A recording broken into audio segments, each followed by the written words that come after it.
اعوذ باللہ من الشیطان الرجیم بسم اللہ الرحمن الرحیم السلام علیکم ورحمۃ اللہ وبرکاتہ۔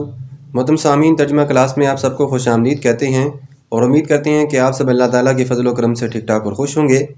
آج کی کلاس میں ہم بات کریں گے آیت نمبر 168 سے لے کر آیت نمبر 173 تک۔ بسم اللہ الرحمن الرحیم۔ ہم اپنی کلاس کا آغاز کرتے ہیں۔ اس سے پچھلی آیات مبارکہ میں ہم نے پڑھا کہ اللہ تبارک و تعالیٰ نے کیسے زمین و آسمان کو بنایا، کیسے اللہ تبارک و تعالیٰ نے پہاڑوں کو، دن کو، رات کو، اور کیسے اللہ تبارک و تعالیٰ نے کشتیوں کو بنایا تمہارے فائدے کے لیے۔ اور آج کی ویڈیو میں ہم دیکھتے ہیں کہ اللہ تبارک و تعالیٰ نے اس رکوع میں ہمارے لیے کیا ارشاد فرمایا ہے۔ بسم اللہ الرحمن الرحیم۔ سب سے پہلے ہم لفظی اور بامحاورہ ترجمہ دیکھیں گے اور پھر اس کے بعد ہم انشاءاللہ اس کے مختصر تشریح بھی کریں گے۔ یا ایھا الناس، اے لوگو، یا حرف ندا ہے، پکارنے کے لیے استعمال کیا جا رہا ہے۔ یا ایھا الناس، اے لوگو، کلو، کھاؤ۔ یہ امر کا صیغہ ہے اور جمع کا صیغہ ہے، واو اور الف آ رہا ہے، تو اس کی نشانی یہ ہے کہ جمع کے صیغے میں استعمال کیا جا رہا ہے۔ کلو، کھاؤ، مطلب تم سب کھاؤ، جو بھی، مما، جو کچھ بھی، فی الارض، زمین میں ہے، جو کچھ بھی زمین میں ہے، فی حرف جار ہے، اسی وجہ سے آگے جو ہے وہ ذات کے نیچے سے زیر آ رہی ہے۔ حلالن، حلال، طیبن اور پاکیزہ، ٹھیک ہے، طیبن پاکیزہ۔ یا ایھا الناس کلوا مما فی الارض حلالا طیبا، اے لوگو جو کچھ بھی زمین میں ہے حلال طیب وہ ساری چیزیں کھاؤ۔ ولا تتبعوا، ولا اور نہیں، اب پہلے اللہ تبارک و تعالیٰ نے ایک کام کے کرنے کا حکم دیا، اب آگے اسی آیت مبارکہ میں دوسرے حصے میں اللہ نے فرمایا ولا اور نہیں، تتبعوا، تم پیروی کرو، لفظ تا، تم پیروی کرو، اتباع کرو، تم پیروی کرو، خطوات، قدموں کی، الشیطان، شیطانوں کی، ولا تتبعوا خطوات الشیطان، اور نہ تم پیروی کرو شیطان کے قدموں کی، مطلب شیطان کے قدموں پر نہ چلو، شیطان کی باتوں کو نہ منو، شیطان کے حکم پر نہ چلو، شیطان کی باتوں کو نہ سنو، ٹھیک ہے۔ پہلے یہاں پہ امر کا صیغہ، اب یہاں پہ نہیں کا صیغہ۔ انہو، انہ بے شک، ٹھیک ہے، انہ بے شک، حروف مشبہ بالفعل، ہو وہ، اب یہ ہو جو ہے وہ ضمیر ہے، اس سے مراد کیا ہے؟ یہ شیطان، ٹھیک ہے، اس سے مراد کیا ہے؟ شیطان۔ انہو بے شک وہ شیطان، لکم تمہارے لیے، لفظ لام کا ترجمہ ہم کے لیے کرتے ہیں، کم ضمیر ہے جمع کی، لکم تمہارے لیے، یا ہم یہ بھی کر سکتے ہیں تمہارا، عدوٌ دشمن ہے، عدوٌ دشمن ہے، مبین واضح یا کھلا، مبین واضح یا کھلا۔ انما بے شک جو، ٹھیک ہے، انہ بے شک ما جو، مطلب وہ جو شیطان ہے وہ یأمرو، وہ حکم دیتا ہے، یأمرو وہ حکم دیتا ہے، کم تمہیں، کیونکہ یہ کم جو ہے وہ جمع کی ضمیر ہے تو سب کو حکم دیتا ہے، بالسوء برائی کا، والفحشاء اور بے حیائی کا۔ انما یأمرکم بالسوء والفحشاء،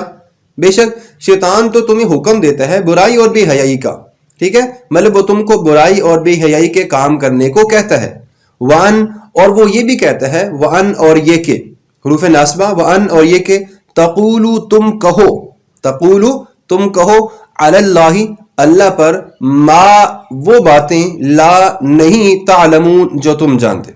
ٹھیک ہے۔ وان تقولو، اور شیطان یہ بھی کہتا ہے کہ تم کہو، علی اللہ اللہ پر، ما لا تعلمون وہ باتیں جو تم نہیں جانتے، مطلب شیطان یہاں پہ یہ بھی کہہ رہا ہے کہ تم اللہ کی نسبت ایسی باتیں بھی کر دو جو تمہیں جانتے بھی نہیں ہو، جن کا تمہیں کچھ علم بھی نہیں ہے، ٹھیک ہو گیا۔ اس کے بعد آگے اللہ نے فرمایا وَإِذَا، اور جب، وَإِذَا اور جب، قیلا کہا جائے، ٹھیک ہے، قیلا کہا جائے، لہم انہیں، قیلا کہا جائے، لہم انہیں، اب یہاں پہ ہم جو ہے یہ ضمیر جو ہے وہ الناس کی طرف لوٹ رہی ہے، مطلب سارے انسان، ناس لوگ، ٹھیک ہے، اتبعوا تم پیروی کرو۔ اللہ فرما رہے ہیں کہ جب وَإِذَا قِيلَ لَهُمُ اتَّبِعُوا، جب انہیں کہا جاتا ہے کہ تم پیروی کرو، ما انزل اللہ، اس چیز کی جو اتاری اللہ نے، اس چیز کی جو اتاری اللہ نے، یا جو کچھ اللہ نے نازل کیا، جو کچھ اللہ نے اتارا، قالو تو انسان کہتے ہیں، تو لوگ کہتے ہیں، بلکہ نتبع ہم پیروی کریں، ما وہ جو، الفینا ہم نے پایا، ما وہ جو، یا جس چیز پر، الفینا ہم نے پایا، علیہ جس چیز پر، آباءنا اپنے باپ دادا کو، آباء اپنے باپ دادا کو، نہ ہمارے، وہ کہتے ہیں، قالو وہ کہتے ہیں، بل نتبع بلکہ ہم پیروی کریں گے، نتبع جمع متکلم ہم پیروی کریں گے، ما الفینا علیہ آبانا، علیہ جس پر ہم نے پایا، یہ دیکھیں میں سرکل کر رہا ہوں، جس پر ہم نے پایا اپنے باپ دادا کو، ہم تو اس کی پیروی کریں گے۔ آگے اللہ نے فرمایا اولو آ کیا، اوا کیا، لو کاش، کانا وہ ہوں، آباہم ان کے باپ دادا، اولو کان آباہم کاش کے یا اگرچہ ہوں ان کے باپ دادا، لا یعقلون نہ سمجھتے، شیئن کسی بھی چیز کو، ولا یہتدون اور نہ ہی وہ ہدایت یافتہ ہیں، نہ ہی وہ راہ پائیں گے یا نہ وہ ہدایت یافتہ ہوں گے۔ وَمَثَلُ اللہ نے فرمایا ایسے لوگوں کی مثال، وَمَثَلُ اور مثال الذین ایسے لوگوں کی کفروا جو کافر ہیں، جو کفر کرتے ہیں، جو بات نہیں مانتے، کمثل الذی اس انسان کی طرح ہے، اس شخص کی طرح ہے، کمثلی اس کی مثل ہے، الذی جو ینعق چلاتا ہے، چلاتا ہے، ینعق چلاتا ہے، بما لا یسمع ان چیزوں کو، لا یسمع کہ نہیں وہ سنائی دیتی، الا دعاء مگر یہ کہ پکارنا، ونداء اور پھر پکارنا، مگر دعاء بلانا، ٹھیک ہے، ونداء اور پکارنا۔ اللہ نے فرمایا کافروں کی مثال تو اس شخص کی طرح ہے جو ایسے شخص کو پکارتا ہے جو بلانے اور آواز دینے کے سوا کچھ سنتا بھی نہ ہو۔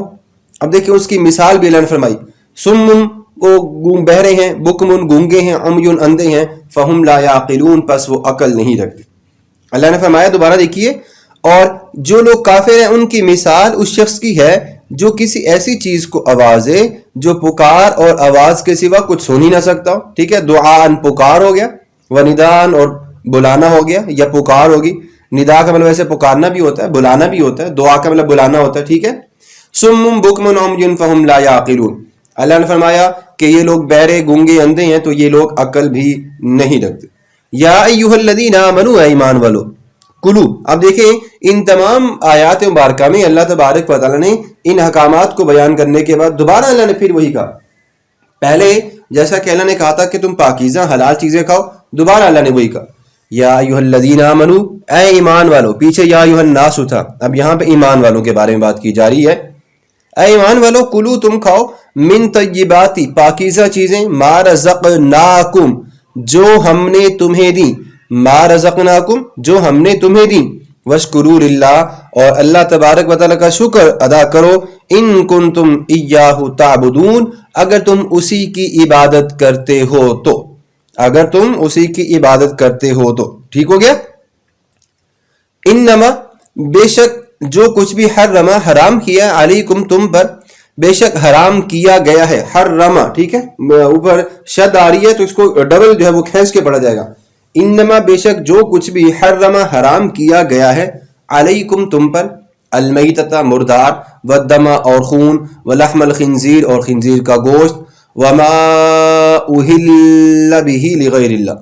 ٹھیک ہے، ایک مقام پہ وما اہل لغیر اللہ بھی آتا ہے، ٹھیک ہے، وما اہل بہ لغیر اللہ، اور وہ چیزیں جو اہل پکارا جائے جس پہ غیر اللہ کو، مطلب جس پہ کسی اور کا نام پکارا جائے وہ بھی حرام ہے۔ لیکن اللہ نے یہاں پہ مسلمانوں کو یہ بھی کنڈیشن بتا دی کہ اگر یہ ساری چیزیں تو حرام ہیں، لیکن اگر صورتحال ایسی آ جائے کہ انسان کی جان جانے کا خطرہ ہو تو پھر اللہ نے ان چیزوں کو حرام تو قرار دیا لیکن کچھ حد تک کھانا بھی جائز قرار دیا، لیکن اس کے پیچھے ایک وجہ ہے، اور حدیث میں آتا ہے کہ یہ تب آپ استعمال کر سکتے ہیں جب آپ کے دل میں ایمان برقرار رہنا چاہیے۔ فمن پس جو شخص بھی اضطر کیا ہو جائے، مجبور ہو جائے، فمن اضطر جو بے بس ہو جائے، غیر باغین غیر نہ وہ باغین حد سے بننے والا ہو، ولا عادن اور نہ وہ زیادتی کرنا ہو، مطلب جو انسان مجبور بھی ہو جائے لیکن پھر بھی اللہ نے کہا وہ حد سے بڑھنے والا بھی نہ ہو اور وہ زیادتی کرنے والا بھی نہ ہو، فلا اسم علی تو اس انسان پر کوئی گناہ نہیں ہے، فلا تو نہیں ہے، اسم علی اس پر کوئی گناہ، ان اللہ غفور الرحیم بے شک اللہ تبارک و تعالی بخشنے والا ہے اور مہربان ہے، بے شک اللہ تبارک و تعالی بخشنے والا ہے اور مہربان ہے۔ تو محترم سامعین، آج کی ویڈیو میں ہم نے بات کی اللہ تبارک و تعالی نے قرآن مجید میں ہمیں جو پاکیزہ چیزیں کھانے کے بارے میں بات کی، وہ تو آپ سب کو معلوم ہے کہ اللہ تبارک و تعالی نے اس انسان کے لیے ساری چیزیں حلال کرا دی ہیں سوائے ان چیزوں کے کہ جن پر اللہ تبارک و تعالیٰ کے علاوہ کوئی اور نام لیا جاتا ہے، غیر اللہ کے نام پر کوئی چیزیں جو ہے وہ بنائی جاتی ہیں یا کچھ اور کیا جاتا ہے تو ان پہ منع کیا گیا۔ جیسے اللہ نے فرمایا نا یا ایھا الناس اعبدوا، اے لوگو تم سب اللہ کی عبادت کرو، تو یہاں پہ بھی اللہ نے یا ایھا الناس کے الفاظ کا استعمال کیا، مطلب ناس کا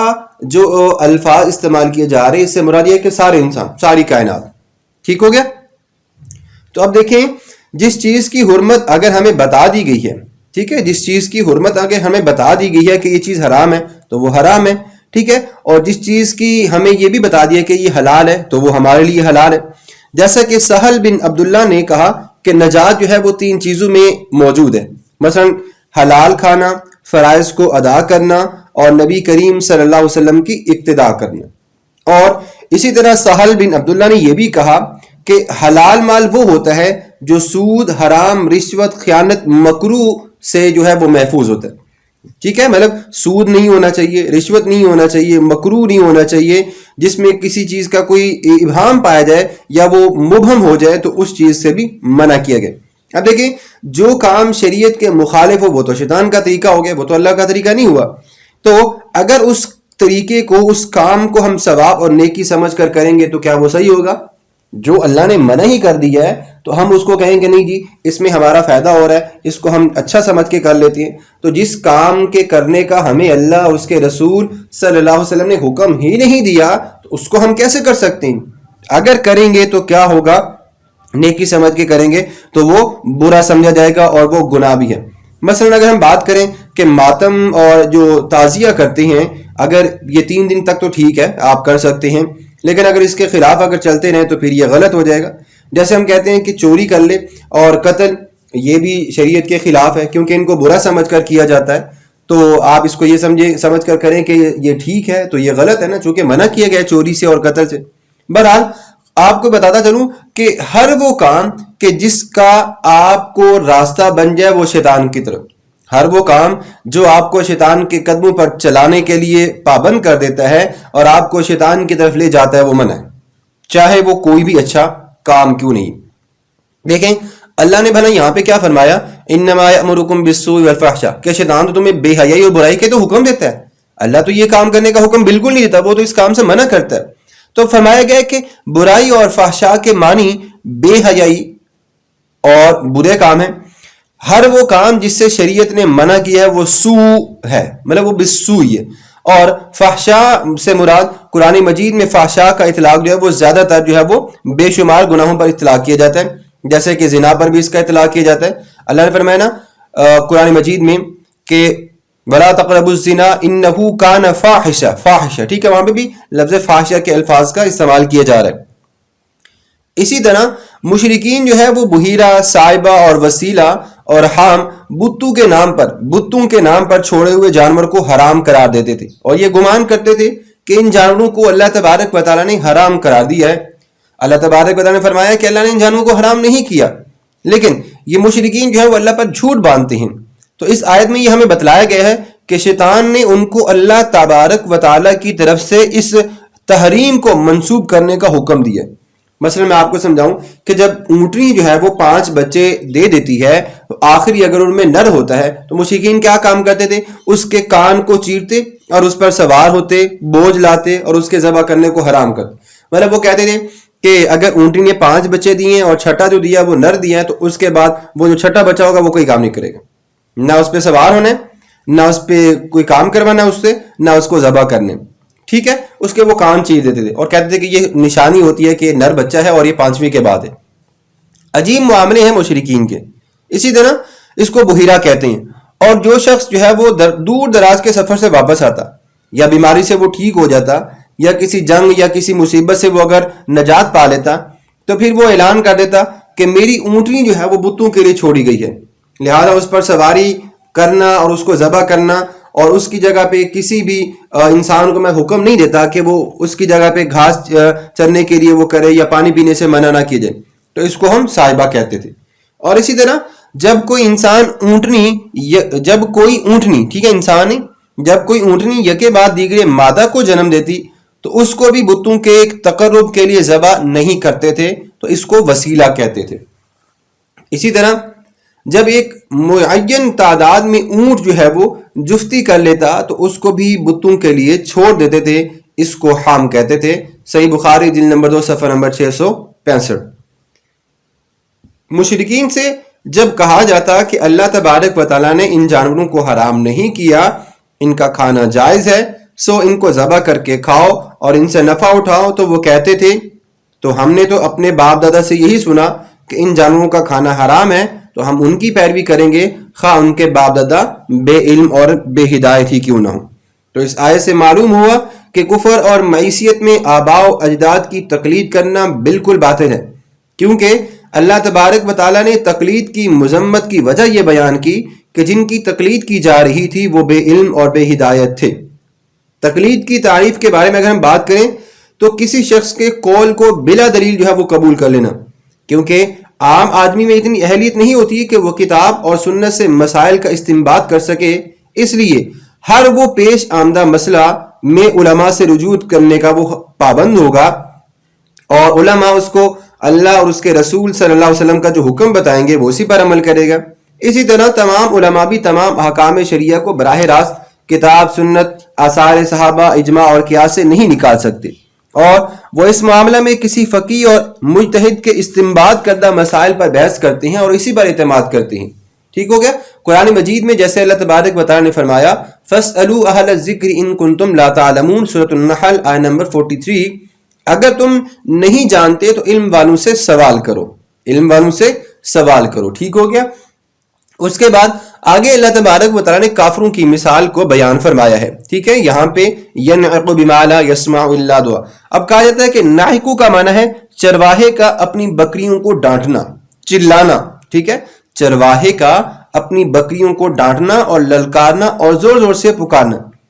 اس آیت میں جو مثال دی گئی ہے اس کے بارے میں فرمایا جاتا ہے کہ نبی کریم صلی اللہ علیہ وسلم کفار کو دین اسلام کی دعوت دیتے ہیں اور وہ اس دعوت پر کان نہیں دھرتے اور لبیک نہیں کہتے۔ اس کی مثال ایسی ہے جیسے کوئی مویشیوں کو چرانے والا اپنی بکریوں اور اونٹوں کو آواز دے کر بلا رہا ہو اور وہ جانور جو ہے وہ صرف اس کی آواز ہی سن رہے ہوں اور ان کو یہ پتہ ہی نہیں چل سکے ہمارا مالک ہمیں بلا رہا ہے۔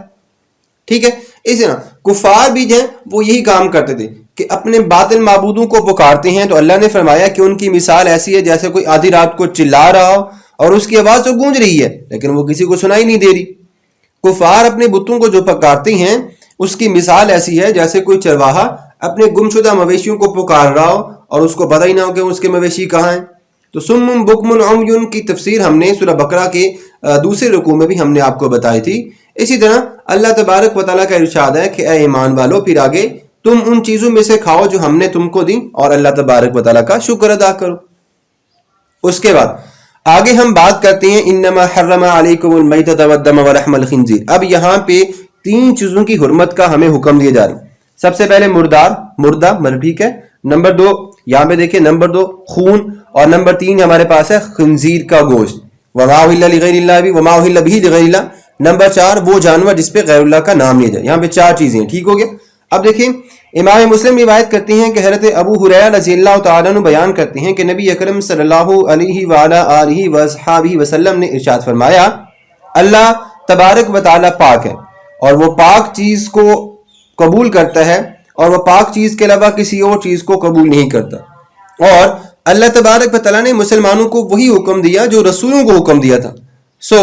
اللہ نے فرمایا کہ اے رسولو پاک چیزیں کھاؤ اور نیک کام کرو، میں تمہارے کاموں سے باخبر ہوں، اور فرمایا کہ اے مسلمانوں ہماری دی ہوئی چیزوں سے پاک چیزیں کھاؤ۔ پھر آپ نے ایسے شخص کا ذکر کیا جو لمبا سفر کرتا ہے، اس کے بال غبار آلود ہیں، وہ آسمان کی طرف ہاتھ اٹھا کر کہتا ہے یا رب یا رب، اس کا کھانا پینا حرام ہو، اس کا لباس حرام ہو، اس کی غذا بھی حرام ہو، تو اس کی دعا کیسے قبول ہوگی؟ تو اسی سے ملتی جلتی ایک اور حدیث مبارکہ میں آتا ہے کہ اگر کوئی انسان بڑا نیک پابند ہو، عبادات کا وہ پابندی کرنے والا ہو، لیکن وہ حرام کھاتا ہو، وہ جھوٹ بولتا ہو، وہ لوگوں کا مال ناحق کھا جاتا ہو، تو اس انسان کی جو ہے وہ دعا اور عبادت کسی کام کی نہیں ہے۔ اور اس حدیث کو امام دارامی نے بھی روایت کیا ہے، سنن دارامی جلد نمبر 2 صفحہ نمبر 211، صحیح مسلم جلد نمبر 1 صفحہ نمبر 366۔ اللہ تبارک و تعالیٰ نے ارشاد فرمایا اللہ نے تم پر جس کا کھانا حرام کیا وہ صرف مردار، خون، خنزیر کا گوشت اور وہ جانور ہے جس پر ذبح کے وقت غیر اللہ کا نام لیا جائے، جس پر غیر اللہ کا نام لیا جائے۔ اب یہاں پہ اگر ہم بات کریں تو میتت مردار سے مراد کیا ہے؟ ذبح کی جانے والے جانوروں میں سے جو جانور بھی بغیر ذبح کے اپنی طبی موت مر گیا، مطلب اس کو ذبح کرنے سے پہلے ہی وہ مر گیا۔ ذبح تو ہم کرتے ہیں تو وہ مر ہی جاتا ہے نا، تو پھر تو ہم کھا لیتے ہیں، وہ حلال ہو جاتا ہے، لیکن ہم نے اس کو ذبح نہیں کیا، وہ پہلے ہی مر گیا، تو اس کو ہم کہتے ہیں مردار. اور اس کو جو ہے وہ قرآن کی نص قطعی سے یہ ثابت ہے بات کہ اس کا کھانا جو ہے وہ حرام ہے. تاہم اس کے عموم اللہ تبارک و تعالیٰ نے سمندر کے جو مردے ہیں ان کو خاص کر لیا ہے. جیسے اللہ نے اب یہاں پہ یہ حکم دیا ہے نا، یہ عام ہے اور یہ نص قطعی سے ثابت ہے کہ مردار جو ہے وہ حرام ہے. لیکن اللہ نے فرمایا احل لکم صید البحر وطعامہ متاعا لکم وللسیارہ، سورۃ المائدہ آیہ نمبر 96. تمہارے اور مسافروں کے فائدے کے لیے سمندر کا جو شکار ہے مطلب مچھلی اور اس کا طعام وہ تمہارے لیے حلال کر دیا گیا. اسی طرح امام احمد اور امام شافعی کے نزدیک مچھلی ہو یا کوئی اور سمندری جانور وہ سب جو ہے وہ بغیر ذبح کے حلال ہے. امام مالک کہتے ہیں کہ سمندری خنزیر کے علاوہ سب حلال ہے، اور امام ابو حنیفہ کے نزدیک صرف مچھلی حلال ہے، باقی سمندری جانور جو ہیں وہ حرام ہے. امام ابو حنیفہ رحمۃ اللہ علیہ فرماتے ہیں کہ مچھلی کے علاوہ باقی تمام سمندری جانوروں سے گھن آتی ہے اور گھناؤنے جانور جو ہیں وہ حرام ہیں. قرآن مجید میں اللہ تبارک و تعالیٰ نے ارشاد فرمایا وَيُحَرِّمُ عَلَيْهِمُ الْخَبَائِثَ، سورۃ الاعراف آیہ نمبر 157، اور ناپاک چیزیں آپ ان پر حرام کرتے ہیں. تو امام احمد نے قرآن مجید کی اس آیت سے استدلال کیا ہے اور اس حدیث سے کہ نبی کریم صلی اللہ علیہ وسلم نے ارشاد فرمایا سمندر کا پانی پاک کرنے والا ہے اور اس کا مردار حلال ہے، سنن ابی داؤد جلد نمبر 1 صفحہ نمبر 11. تو امام مالک کہتے ہیں کہ قرآن مجید کے حکم عام کی سنت سے تخصیص جائز نہیں ہے، اس لیے اگر ٹڈی جو ہے وہ اپنی طبی موت سے مر جائے تو اس کا کھانا ان کے نزدیک جائز نہیں ہے کیونکہ وہ خشکی کا شکار ہے. اور بغیر ذبح کے اگر اللہ تبارک و تعالیٰ نے صرف سمندر کا شکار حلال کیا، امام ابو حنیفہ، امام شافعی اور امام احمد کے نزدیک مچھلی اور ٹڈی کو بغیر ذبح کے کھانا بھی جائز ہے، اور ان کی حدیث یہ حدیث مبارکہ دلیل الجامع الاحکام القرآن جلد نمبر 2 صفحہ نمبر 217. خیر ہم بس مختصر کرتے ہیں اپنی بات کو. امام ابن ماجہ روایت کرتے ہیں کہ حضرت عبداللہ بن عمر رضی اللہ تعالیٰ عنہما بیان کرتے ہیں کہ نبی کریم صلی اللہ علیہ وسلم نے ارشاد فرمایا ہمارے لیے 2 مردار اور 2 خون حلال کیے گئے ہیں. مردار مچھلی اور ٹڈی، اور جو دوسرے ہیں وہ خون اور کلیجی اور تلی بھی ہے. سنن ابن ماجہ صفحہ نمبر 338. اور اس حدیث کو امام احمد اور امام دارقطنی نے بھی روایت کیا ہے، مسند احمد جلد نمبر 2 صفحہ نمبر 297، اور اسی طرح سنن دارقطنی جلد نمبر 4 صفحہ نمبر 272. اب ہم بات کر لیتے ہیں ان تمام احکامات کی مختصر کی. تو اس کا خلاصہ کلام یہ ہے کہ اللہ تبارک و تعالیٰ نے انسان کے لیے جو چیز حلال کی ہے وہ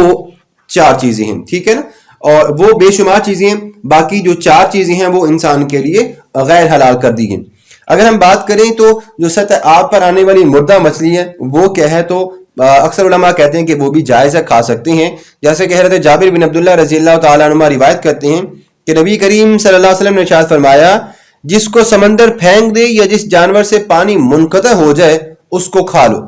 اور جو جانور پانی میں مر کر اوپر آ جائے اس کو مت کھاؤ. سنن ابی داؤد جلد نمبر 2 صفحہ نمبر 138. اور اسی طرح اگر ہم بات کریں تو اللہ تبارک و تعالیٰ نے آخر میں فرمایا کہ انسان جو مجبور ہو جاتا ہے، جو ایسا لگتا ہے کہ اس کی جان جانے کا خطرہ ہے، تو پھر وہ کیا کرے. تو اس کے بارے میں یہ حکم آتا ہے کہ وہ ان 4 چیزوں میں سے کوئی بھی چیز جو ہے وہ بضرورت مقدار کے مطابق جو ہے وہ کھا سکتا ہے. لیکن یہ بھی تبھی ہے کہ جب انسان کے دل میں یہ ڈر ہو کہ وہ مسلمان ہے اور وہ باغی نہیں ہوگا، وہ حد سے بڑھنے والا نہیں ہوگا. حضرت ام دردہ رضی اللہ تعالیٰ عنہ بیان کرتی ہیں کہ نبی کریم صلی اللہ علیہ وسلم نے ارشاد فرمایا اللہ تبارک و تعالیٰ نے بیماری اور دوا دونوں نازل کی ہیں اور ہر بیماری کے لیے دوا ہے، سو تم دوا کر لو اور حرام دوا نہ لو. سنن ابی داؤد جلد نمبر 2 صفحہ نمبر 185. اسی طرح حضرت ابو ہریرہ رضی اللہ تعالیٰ عنہ بیان کرتے ہیں کہ نبی کریم صلی اللہ علیہ وسلم نے جو بری دوا ہے، خبیث دوا ہے، اس سے منع کیا ہے. اسی طرح حضرت سوید بن طارق رضی اللہ تعالیٰ عنہ بیان کرتے ہیں کہ انہوں نے نبی کریم صلی اللہ علیہ وسلم سے شراب کے متعلق پوچھا، آپ نے اس سے منع فرمایا. پھر انہوں نے سوال کیا، پھر آپ نے منع فرمایا. انہوں نے کہا یا نبی صلی اللہ علیہ وسلم یہ دوا ہے؟ آپ نے فرمایا نہیں بلکہ یہ بیماری ہے. سنن ابی داؤد. اسی طرح صحیح بخاری میں امام بخاری روایت کرتے ہیں کہ حضرت عبداللہ بن مسعود نے فرمایا کہ نبی کریم صلی اللہ علیہ وسلم سے روایت کرنے کے بعد کہ نشہ آور چیزوں کے متعلق اللہ نے ان چیزوں میں تمہارے لیے شفا نہیں رکھی جن کو تم نے حرام کر دیا ہے.